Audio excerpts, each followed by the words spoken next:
안녕하세요. 그리스 로마 신화 7주차입니다. 7주차 1강.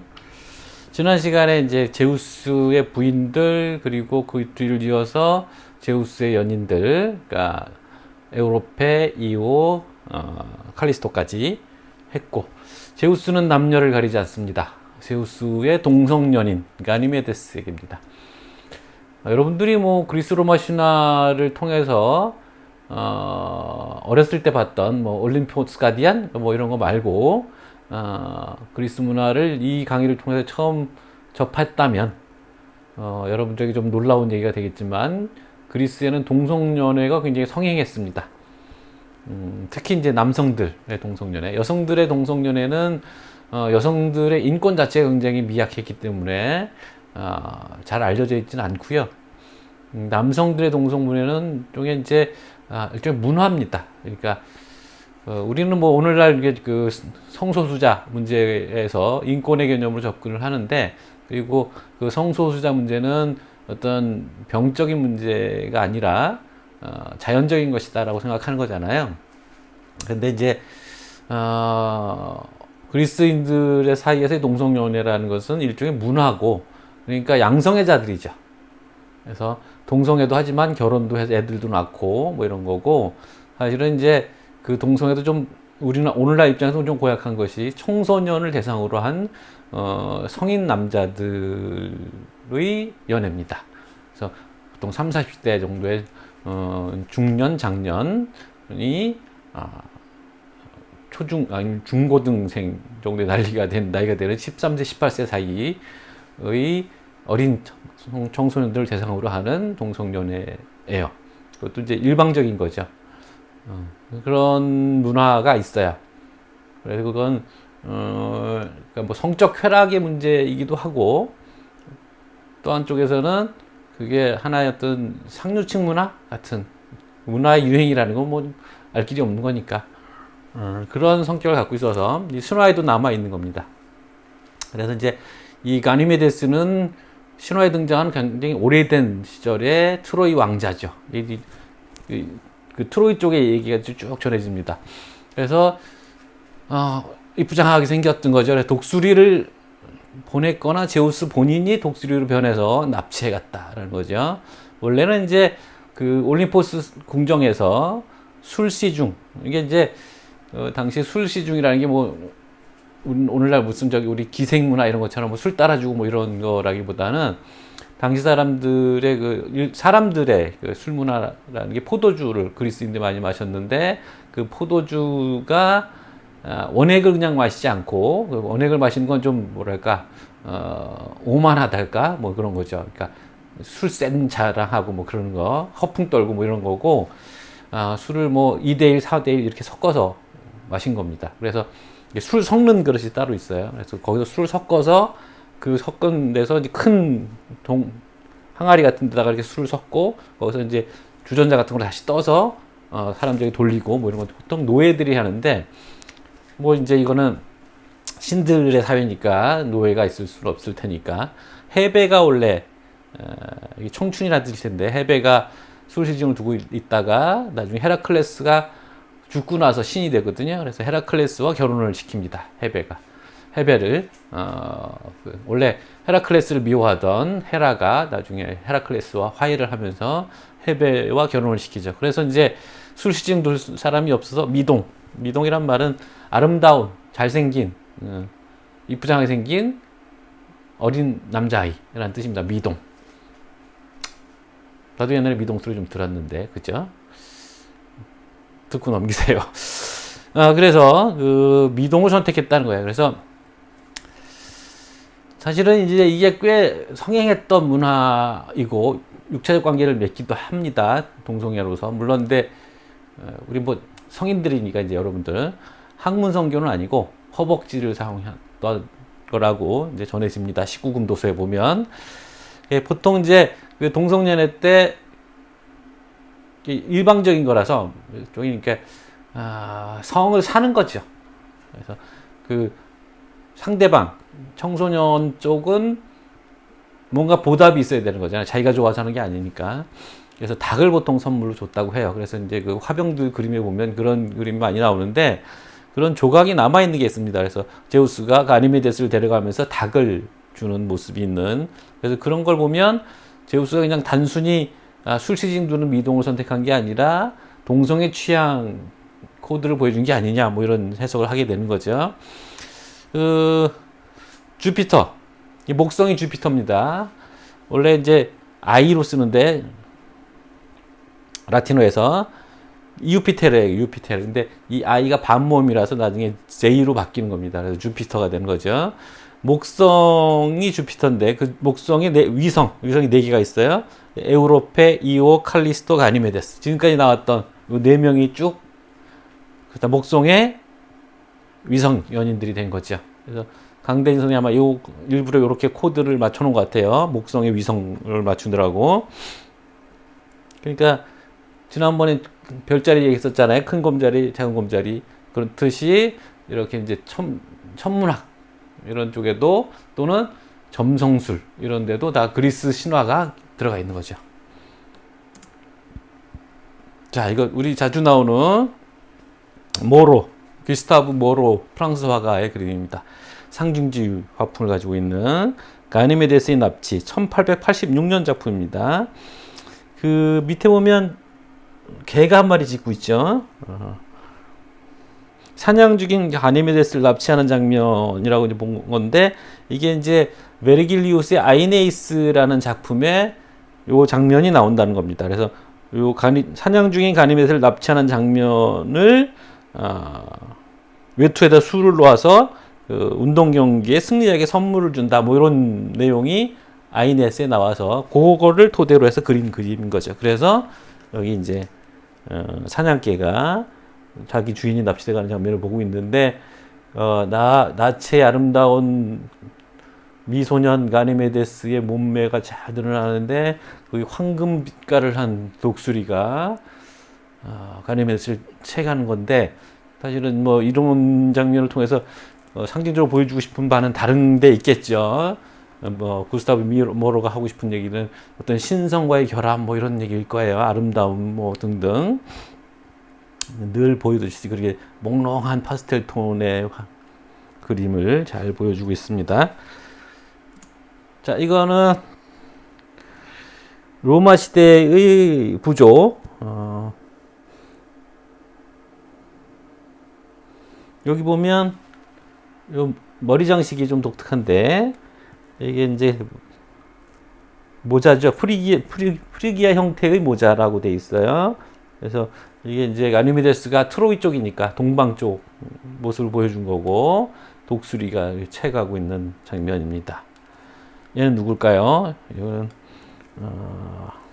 여기 보시면 항아리가 하나 있죠. 여기서 뭐가 쏟아지잖아요. 이런 거 들고 있는 사람, 전에 또 한번 조각상 보여준 게 티그리스 강을 의인화시켜서 표현한 거.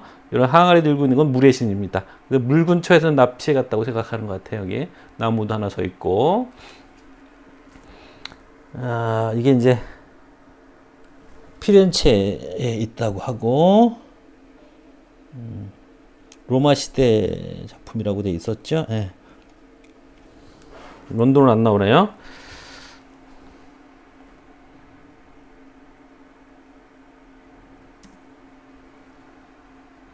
자, 가니메데스가 그래서 자기네 일에 종사하고 있는 모습입니다. 제우스의 술잔에 물을 따르고 있죠. 제우스의 상징인 독수리가 지팡이 위에 앉아 있고 제우스가 왕좌에 있는 모습. 커피잔 같은 거 같죠. 이런 거 한잔 하면 좋겠죠. 이거는 490년에 480년 기원전 메트로폴리탄 예술박물관에 있습니다. 뉴욕에 레비 화이트 컬렉션이라고 되어 있고요. 그림을 그린 사람은 에르카리데스라는 화가라고 되어 있습니다. 이런 그림들이 다 나중에 미술가들에 영향을 주고, 그래서 오늘날 우리의 그림들까지도 영향을 받는 것들이죠. 이게 보시면 이게 이마로부터 코까지 뭐 들어가는 데 없이 쭉 뻗어 있죠. 이게 그릭 라인이라고 하는 겁니다. 여기도 그렇죠. 여기 이제 인물을 그리는 한 그리스식 방식인 거죠. 바로 이게 아까 얘기했던 동성애 코드인 것인데, 이 가니메데스를 품에 안고 있고, 가니메데스가 여기 손에 뭘 들고 있죠. 이거 확대해 볼까요?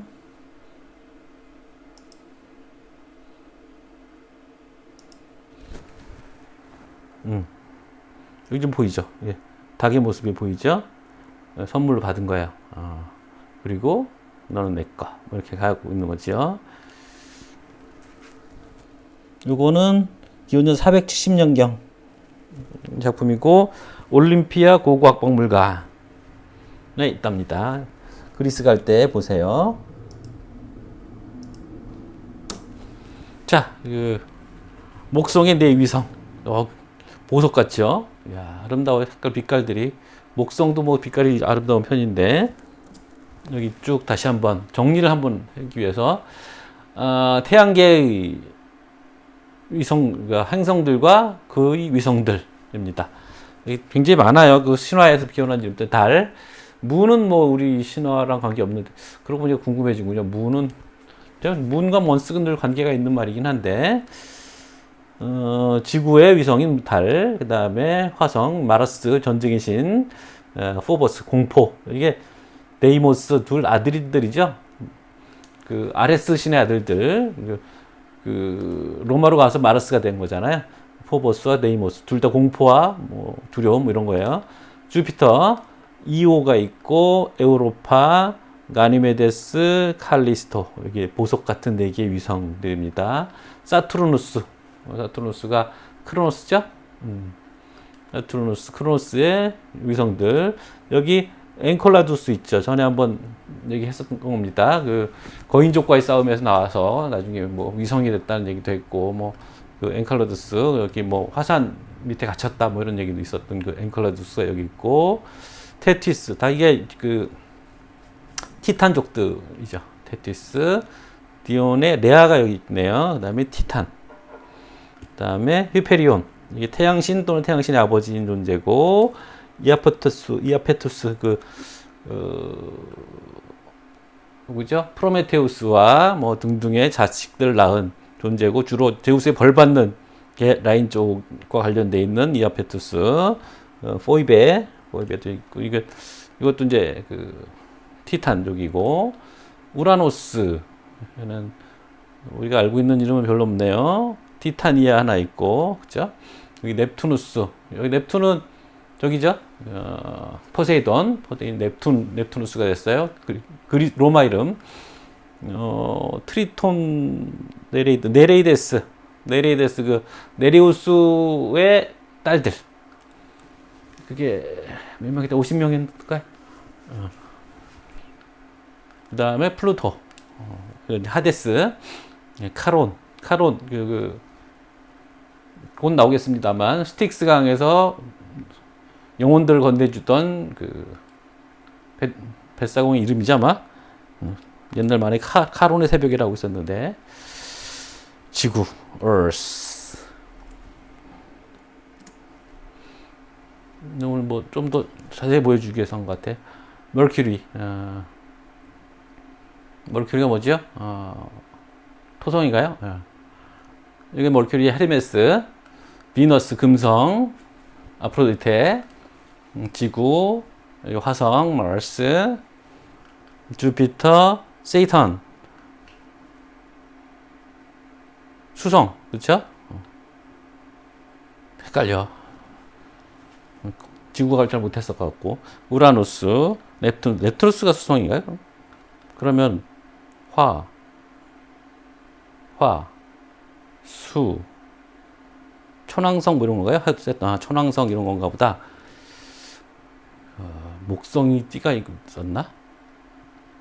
목성인가요? 이게 화성이고, 머큐리는 뭐죠? 헷갈립니다. 여러분들이 찾아보세요. 자, 그 다음에, 자, 드디어 이제 헤라.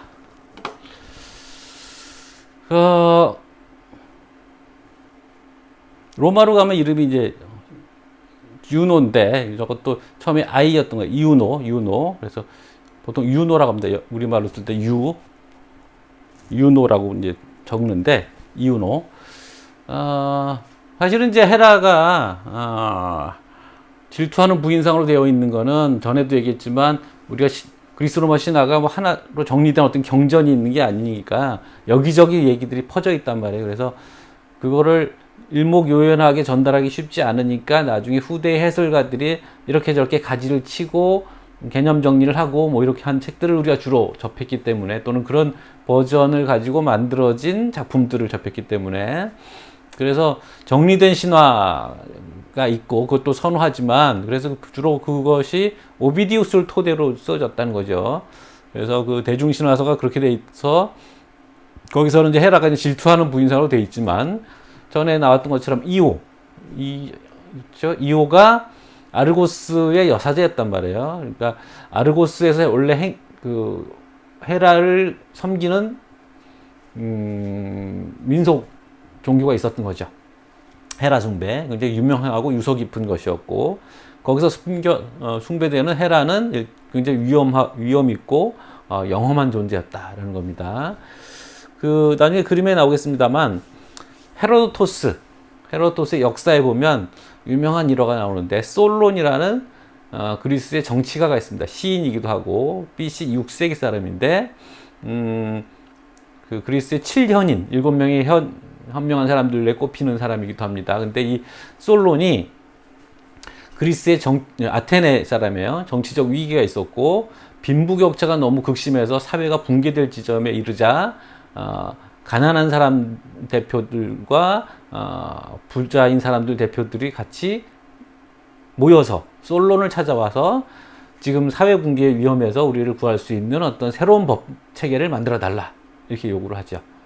그래서 솔론이 새로운 법을 만들었습니다. 그러니까 아테네 역사에서 최초의 성문법입니다. 그 전까지는 뭐 이렇게 조상에서부터 내려오던 그 법칙에 따라서 살았는데, 이때 처음으로 인위적으로 법을 만든 거죠.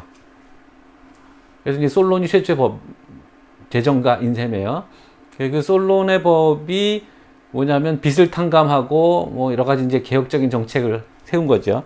근데 이제 솔론은 이 양쪽의 욕구를 다 채우지 못할 거라고 생각하는, 가난한 사람들이 매년 돌아오는 춘궁기를 견디지 못해서 전답을 담보로 잡혀서 부자로부터 돈을 빌리고 곡식을 빌렸다가 그걸 갚아야 되는데 갚지 못하니까 전답에 넘어가고, 그러면서 거기에 딸린 신세가 되고, 그래서 소장농으로 전락하고 심지어는 노예가 되고, 그래서 그 솔론의 모토가 시민이 시민의 노예가 돼서는 안 된다라는 거였거든. 그래서 빚을 탕감하고 그랬는데, 빚을 당하는 쪽인 부자 쪽에서 불만이 있었고, 반면에 이제 그 소장농 쪽에서는 좀 더 화끈하게 토지 개혁을 해서 토지를 몰수해서 쫙 나눠주기를 바랬는데 그렇게는 또 안 했고, 그러니까 양쪽 다 마땅치 않았던 거죠. 근데 솔론도 그런 걸 알았기 때문에 법을 만들어 놓고 도망갔습니다. 그리고 법에다가 이 법을 폐기하려면 이 법을 만든 사람의 사인이 있어야 된다라는 단서 조항을 달아놓고는 도망갔습니다. 10년 동안 지중해를 돌아다녔거든요. 그래서 지중해를 돌아다니면서 어디에 갔냐면 크로이소스 라는 리디아의 왕의 궁전에 방문을 했던 거죠. 초청을 받아서. 솔론이 뭐 지혜롭기로 유명했던 사람이었기 때문에. 이 크로이소스의 왕이 당시에 지중해에서 뭐 으뜸가는 부자였던 겁니다. 부유한 왕국이었기 때문에. 그래서 이제 크로이소스가 솔론에게 자신의 그 보물 창고들을 보여준 후에 이렇게 물어봅니다. 은근하게. 당신이 생각하기에 지중해를 많이 돌아다니셨으니까 세상에서 제일 행복한 사람이 누구 같소? 뭐 이렇게 물어본 거죠. 자기라고 꼽아줄 거라고 이제 기대를 하면서. 근데 뜻밖의 솔론이 제일 행복한 사람이라고 꼽은 사람이 바로 이 클레오비스와 비톤이라는 사람들입니다. 이 둘이 형제인데, 헤라 여사제의 아들들이었어요. 근데 이제 여기 아르고스겠죠. 그러니까 그 헤라 여사제의 아들들이 여기에 등장을 하냐면, 이 헤라 여사제로서 이제 그 헤라 축제를 거행하는데, 매년 어떻게 하냐면 그 소가 끄는 마차를 타고 어디서부터 출발해서 헤라 여신전으로 가는 겁니다. 그게 이제 축제 행렬의 시작인데, 그 소가 아팠나? 뭐 죽었나? 뭐 이렇게 됐어요. 급하게 소를 구할 데가 없었어요. 근데 이 여사제의 아들들 클레오비스와 비톤이 그 건장한 청년들이었는데 황소 대신에 이 수레를 끈 겁니다. 둘이서. 그래서 그 여사제가 축제를 무사히 마치고 나서 아들들이 너무나 자랑스러운 나머지 헤라 신전에 가서 빈 거죠. 우리 아이들에게 행복한 일생을 달라. 뭐 이렇게 했죠. 그랬더니 그날 밤에 죽은 겁니다. 그리스인들이 갖고 있는 독특한 세계관, 좀 비관적인 세계관인데 일찍 죽는 게 최고다 이거죠. 좀 변형된 얘기가 그런 거죠. 천재는 신들이 사랑해서 일찍 데려간다. 뭐 이런 얘기도 있는데, 그래서 이제 가장 절정의 순간에 죽는 것, 그게 행복한 것이다라는 그 솔론의 독특한 행복 의식도 그런 게 있습니다. 그러니까 인생 살아봐야 알지, 죽기 전까지는 행복하다는 말을 할 수 없다. 이게 사실은 솔론의 생각이었어요. 그래서 다 죽은 사람들만 나옵니다. 1, 2, 3, 2막. 그러다가 얘기가 나온 김에 조금만 더 하면, 그래서 이제 크로이소스가 굉장히 불만을 갖게 되죠. 그런데 그 이후에 리디아는, 그러니까 지금의 소아시아, 그러니까 전에 이오니아 지역을 얘기한 적 있죠. 터키 쪽의 이오니아 지역을 포함하는 제국이었었는데, 그 내륙 쪽에서 페르시아가 생겨나기 시작합니다. 그 BC 6세기쯤이죠. 그 경에 페르시아가 생겨나기 시작하죠. 그래서 점점 세력이 강대해지니까 불안함을 느낀 이 크로이소스 왕이 델피 신전에 사절을 보내서 신탁을 구합니다. 내가 지금 이 페르시아 신흥제국 페르시아를 치려고 하는데 그 치면 어떻게 되겠느냐, 이걸 이제 물어본 거죠. 근데 그 델피 신전의 신탁은 애매하기로 유명합니다. 뭐라고 얘기하냐? 전쟁을 벌이면 대제국을 멸하게 되리라, 이렇게 한 거죠. 그러니까 옳다구나 하고 쳐들어갔습니다. 근데 전쟁에 져요. 전쟁에 지고 급기야는 포로로 잡혀서 그 페르시아의 다레이오스 황제죠. 아마 다레이오스 황제가 이 사람을 장작불 위에 올려놓고 화형을 시키려고 해서 불을 딱 붙였습니다. 그러면서 이제 죽기 전에 소원이 뭐냐, 그런 거죠. 그랬더니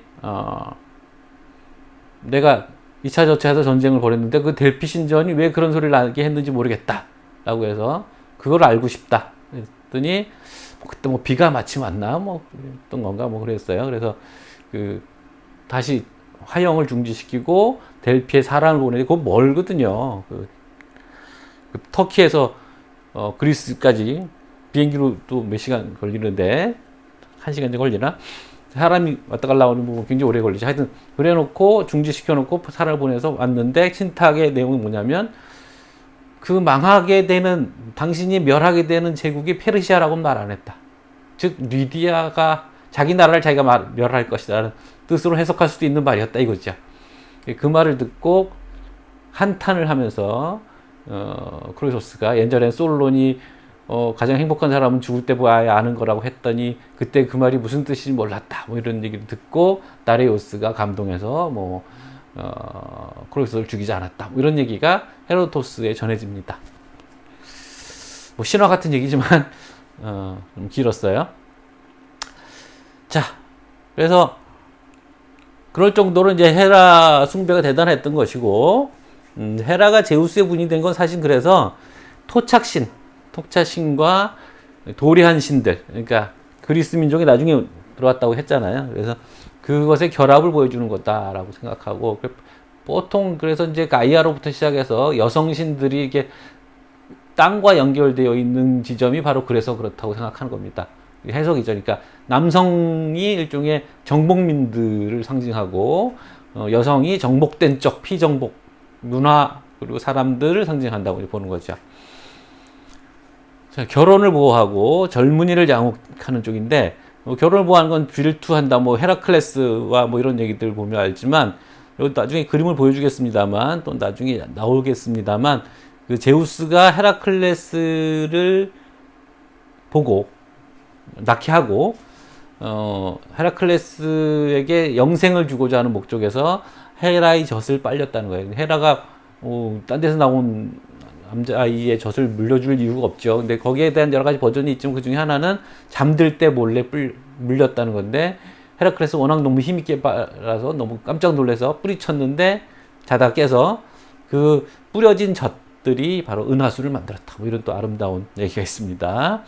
그러니까 이제 젊은이를 양육한다는 얘기가 이런 일화에서 보여준다는 것이고, 그리고 네메아의 사자, 나중에 헤라클레스가 처치하는 괴물들이에요. 네메아의 사자와 레르네 휘드라, 역시 이제 헤라의 양육을 받았다라고 해서 그 아르테미스처럼 짐승들의 여주인 그런 측면이 있는 것이고, 또 튀폰, 제우스의 뭐 근육을 다 잘라버렸다고 하는 그 튀폰을 낳았다는 설도 있고, 그러니까 이건 그 가이아와 연결되는 라인이죠. 큰 어머니, 대지신 쪽과 연결되는 측면이고, 헤라가 맨날 그 제우스 바람핀 현장 급습하고 뭐 이런 이제 뒤치다거리만 하는 인물이었던 것은 주로 그렇게 나오는데, 헤라도 연애를 할 뻔한 적이 있었던 거예요. 썸씽이 벌어질 뻔한 일이 있었다는 건데, 익시온이라는 인물이 있었는데, 예전에 이제 그 그리스에서 그러니까 신화 시대에 인간과 신들이 소통하고 살았으니까, 그래서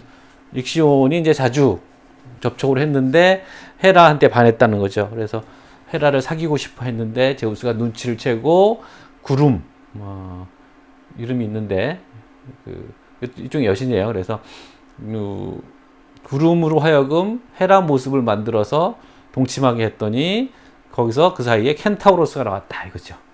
켄타우로스라는 말 재밌는 게, 켄테로라는 동사가 찌르다라는 동사고, 아우라는, 그러니까 아우라 아시죠? 휘광이라고 하는 후광, 공기라는 말이에요. 그래서 공기를 찌르다라는 말, 켄타우로스.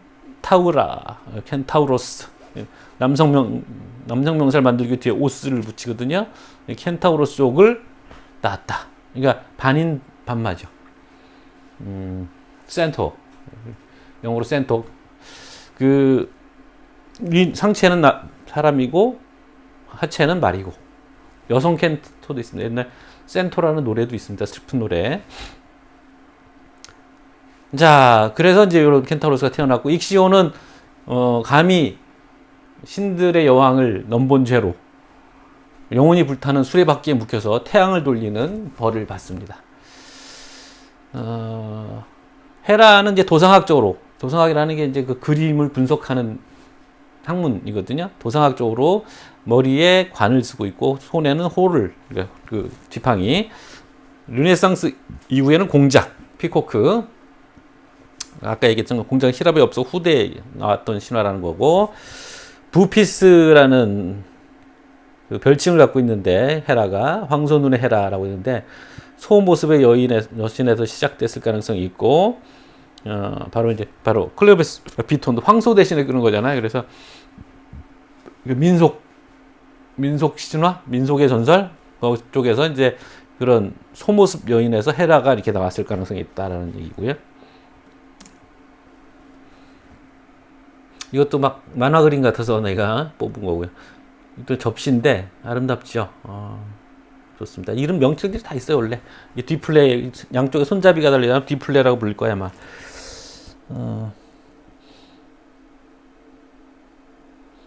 퀼릭스라는 형태고, 470년, 기원전 470년.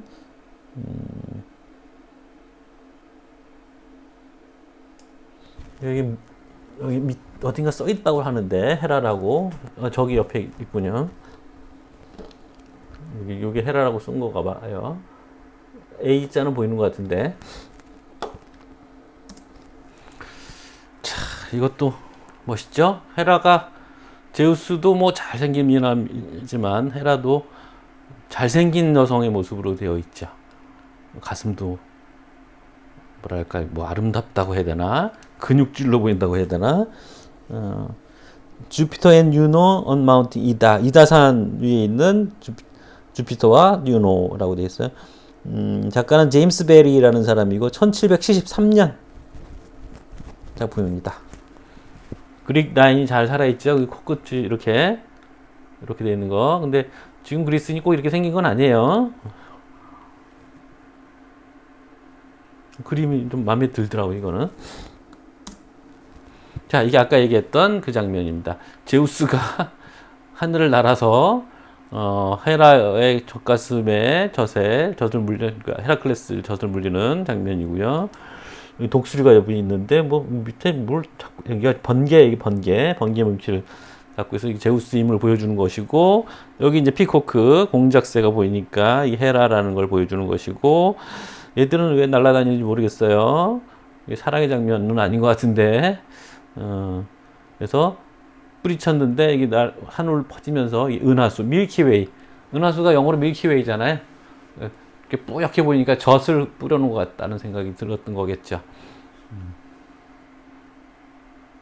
그물도 있네. 그물을 이렇게 잡고 있네, 여기 아이가. 자, 다음에 요거는 바로 그 헤라 여사제와 그 아들들이 마차를 끌고 있는 장면을 그린 겁니다. 이게 헤라 신전, 웅장한 헤라 신전에 나와 있고, 이 소가 문제가 생긴 거죠, 여기. 이 작품은 아까 작품 틴토레트 작품이고요, 이거. 틴토레토 작품이고, 1575년, 은하수의 기원이라는 작품입니다. 그리고 이거는,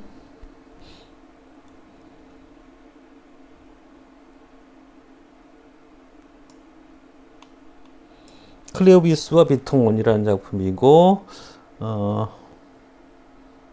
1649년 작품인데,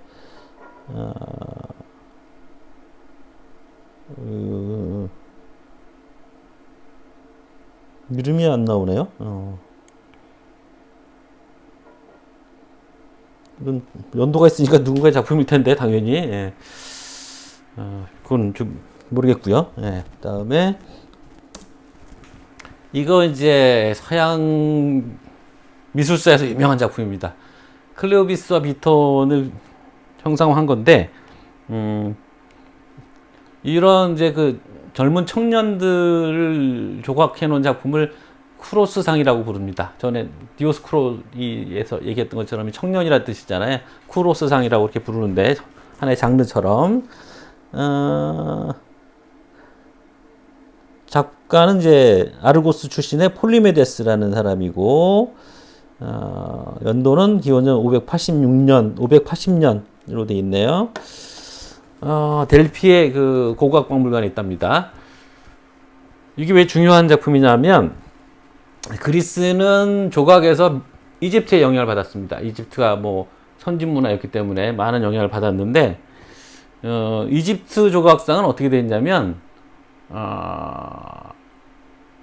그러니까 자연스럽지 않고 사물의 본질을 보여주는 방식으로 되어 있습니다. 그래서